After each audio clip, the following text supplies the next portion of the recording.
राजा जय सिंह अपने अत्यंत विश्वास पात्र वजीर के पास पहुंचे और अपने मन में छिपा हुआ सारा दुख उसके सामने रख दिया। वजीर, मेरे हृदय का बोझ अब असहनीय हो चला है। उन्होंने जंगल में हुई उस मुलाकात से लेकर अपने मन में उठ रहे विचारों तक सब कुछ विस्तार से सुना दिया। राजा की बात ध्यानपूर्वक सुनने के बाद वजीर कुछ क्षण सोच में पड़ गया। फिर बोला, महाराज, यदि यह सब ऐसा ही है तो मेरा मानना है कि आपको उस कन्या से विवाह कर लेना चाहिए। संभव है वही आपके वंश को आगे बढ़ाने का माध्यम बने और राज्य को उत्तराधिकारी प्राप्त हो जाए। वजीर की बात राजा को उचित लगी। अगले ही दिन राजा अपने वजीर को साथ लेकर उसी जंगल की ओर निकल पड़े जहां उनकी मुलाकात मोहिनी से हुई थी। दोनों घोड़े पर सवार होकर झरने के पास पहुंचे। राजा ने मोहिनी को पुकारा, मोहिनी!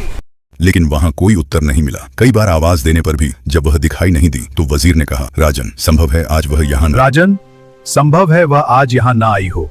हमें गांव चलना चाहिए। आई हो। आपने बताया था कि वह पास के गांव में रहती है, क्यों ना हम वहीं चलकर पता करें। राजा को यह सुझाव ठीक लगा। राजा और वजीर दोनों घोड़े पर सवार होकर पास के गांव की ओर बढ़े। गांव में पहुंचकर वे मोहिनी का नाम पूछते पूछते उसके घर तक पहुंच गए। दो शाही व्यक्तियों को राजसी घोड़ों पर देख गांव वालों में उत्सुकता फैल गई और लोग आसपास इकट्ठा होने लगे। राजा घोड़े से उतरकर, मोहिनी, बाहर आओ। एक छोटी सी झोपड़ी के बाहर आए और मोहिनी को आवाज दी। राजा की पुकार सुनकर जब मोहिनी बाहर निकली तो उसका चेहरा उतरा हुआ था और आंखों से आंसू बह रहे थे। राजा ने करुण स्वर में उसके रोने का कारण पूछा। तब एक गांव वाले ने आगे बढ़कर कहा, महाराज, इस संसार में इसकी मां ही इसका एकमात्र सहारा थी। आज उनका भी देहांत हो गया है। अब यदि यह न रोए तो और क्या करे।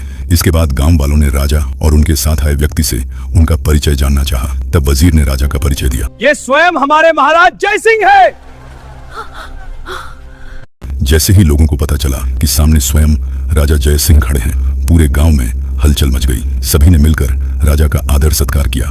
राजा ने गांव के मुखिया से कहा, यदि आप सबकी सहमति हो तो मैं इस कन्या मोहिनी से विवाह करना चाहता हूं। राजा की यह बात सुनकर मुखिया प्रसन्न होकर बोला, महाराज, हमारी बेटी यदि राजमहल की रानी बनेगी तो इससे बड़ा सौभाग्य हमारे लिए और क्या हो सकता है। गांव वालों ने बिना देर किए विवाह की सारी तैयारियां पूरी की और विधि विधान से राजा जय सिंह और मोहिनी का विवाह संपन्न कराया। विवाह के पश्चात राजा ने अपनी 7वीं पत्नी को नया नाम दिया, राजलक्ष्मी। विवाह के बाद पूरे गांव ने खुशी खुशी राजलक्ष्मी को राजा के साथ विदा किया। राजा अपने वजीर और 7वीं पत्नी राजलक्ष्मी के साथ राजमहल लौट आए। जब यह समाचार राजा की पहले की 6 रानियों तक पहुंचा तो उनके मन में ईर्ष्या की आग भड़क उठी। हालांकि उन्होंने ऊपर से नई रानी राजलक्ष्मी का स्वागत किया, लेकिन उनके हृदय में असंतोष भरा हुआ था। समय बीतने लगा।